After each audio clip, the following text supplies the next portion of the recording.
This is what I needed in the cage. I ain't fucking leaving! Yeah, we had to try to decipher what that last plate. I know. I didn't deliver it. I rushed it. I rushed it. That's right. We'll give you another chance to say Yes, thank you. It's pretty impressive performance, man. I know you had a lot of respect for him as an opponent, but you went out there and dominated, man. How'd you feel out there tonight? Really good, really good.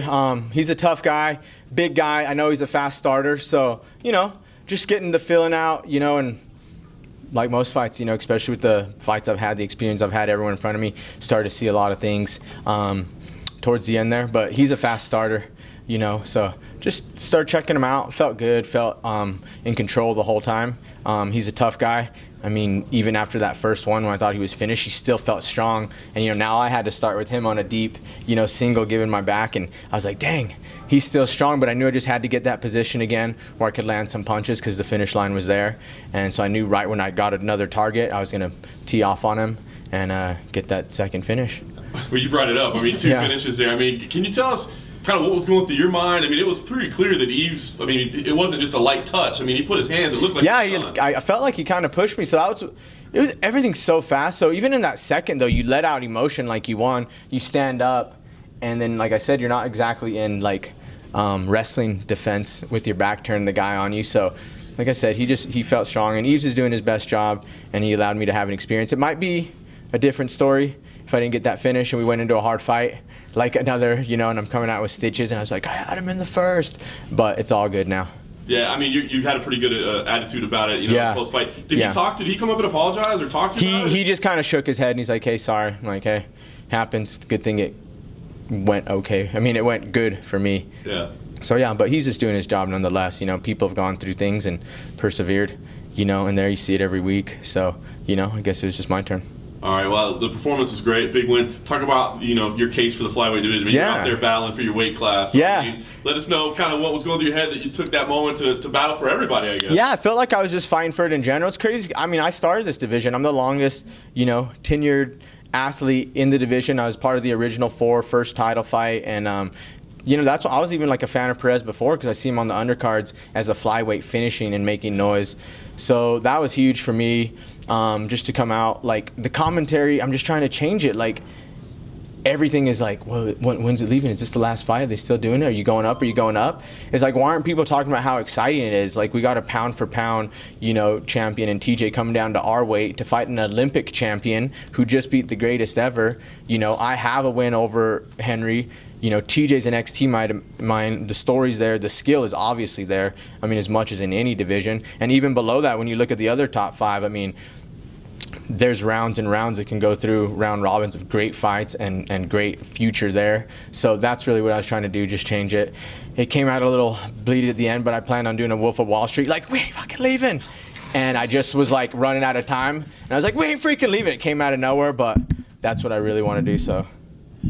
Do it again. But when I saw these mics when I came in, I was like, that's what I wanted to do. No. Go for the record. Yeah, so. Slower RPM, what did you say? I said, we ain't freaking leaving, because I couldn't cuss either.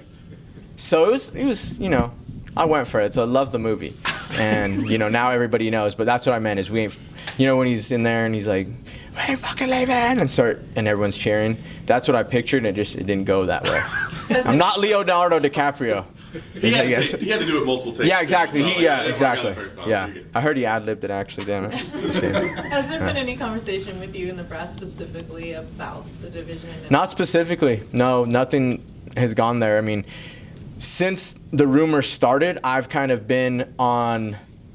When it started, my fight got canceled. The night of, and then the rumors started starting out. So I know nothing was sure around there, which obviously it's still not since they made a title fight and things are going down. So I haven't, because they were just trying to get my fight handled. So it hasn't been a thing we addressed. The main thing was, for me, was just looking at it as like business as usual. Like, I'm fine. They're getting me a fight at flyweight. There's a flyweight title on the horizon. Like, nothing's changed for me. I don't have, an option or this or that. As far as I know, I just beat Alex Perez. I have a win over the new champion, and he's fighting for the title. So there's like a ton of life there, and that's really what I look at. And I wasn't going to be talking to them about the division when really, the first thing on the the checklist was getting me a fight, which was this one. So yeah. If you had to Haven't- choose. Oh, go ahead. Sorry. Haven't talked to anyone specifically about it because just getting through this fight. Do you think now you will, though? I mean, now that the win's in the books and you had an impressive performance, I mean, you're at the office a lot, and you think you'll have some conversations? I mean, from what I said, I mean, that's really what I would want to talk about the most. So it would just really be that conversation. I mean, the fact is there's still a flyweight fight. There's still life. It's not like the 35 champ is going to 100% go down and win. And, you know, because I know a lot of people are probably looking at it that way, even though there's a title fight. Like, I'm not naive to the fact that they're probably looking at it, well, the only reason it's a title fight is because TJ is going to win. But there's life there. Like, that doesn't mean that. And other than that, like, why would you get rid of it when it's like, you don't know what's going to happen to history. We don't even have a timeline of any history or any champions or anything. You know, we've been, you know, they're like a little like crippled by like the greatness of Demetrius. And now that it's gone, it's like we haven't had a history or like a timeline. There's no, it's not like other divisions when you can look at, he beat a former champ and a former champ. There's been one, you know? So like I said, let it breathe. I mean, like the skill's there. I mean, look at the title fight in general and like the people below it. You know, I'm a 3-time title contender. You know, there's guys all the way down. Like even if you look at that top 4, top 5, I said it earlier, I compared it a lot to the 85-pound division when Anderson lost. It was like he was getting these weird matchups that where you're just like, why is that happening? Why is that happening? This is weird. And then he loses, and then the floodgates open with talent and skill, and it's still going today. Like, I don't even think anyone could recall the champions we've had since Anderson, and the people, you know, they could round robin, you know, each other, and it's an exciting weight class. So that's what I see for ours. So we ain't freaking leaving. Was there any initial worry when you start seeing flyweights going on to Facebook, on the Twitter saying, I've been cut, I've been let go, and it was more than one started around? Was there any initial worry, and did you want to reach out to UFC and be like, hey, what's going on with this? I mean, of course I did, but at the time I was getting a flyweight fight set up, so I was like, it's not the time to talk that aspect of it. But of course, I mean, it was crazy. My fight got canceled, and even that card was just crazy because even there was another flyweight card on there where a guy dropped out, and they just moved it to 35, and it's like a top guy like Borg, you know, isn't making it. So it was like, I was just like, oh my God. Then you start hearing it, and of course you're gonna worry. You're just like, what the heck's going on, you know? I mean, my focus was somewhere else because like I said, like I was like, well, I have a flyweight.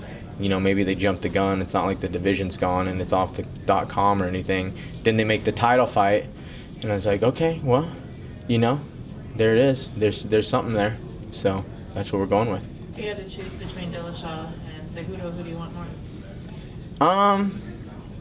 Whoever's the best one. Whoever wins that's what's great for me because I want to fight the best guys in the world. I fought Henry, and he's obviously improved and became champion, but that's the great thing. I already have a win over him. Me and TJ have fought so many times in training in real life, so now him coming down to my weight, that would obviously be great.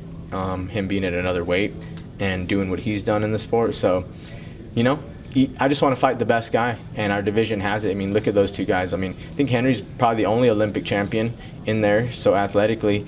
And, you know, TJ looks like one of the best pound-for-pound guys, and those guys are in our weight fighting for the title. So, you know, that's what I see for our division and the skill in it, and I just want to be able to fight, you know, whoever wins that. Did it bug you any that he was coming in as a favorite under some odds makers? And did that light a little fire in you that you want to go in there and prove a point that Joby's not done? You know, why are people looking past? That was weird, honestly. I think it changed at the end or something. Like, then I returned into the favor again. But when it happened, I was like, that's weird. But, I mean, I want to win every fight, no matter what. You know, if I'm a favor, I have to win too. You know, just as, like, if I was an underdog.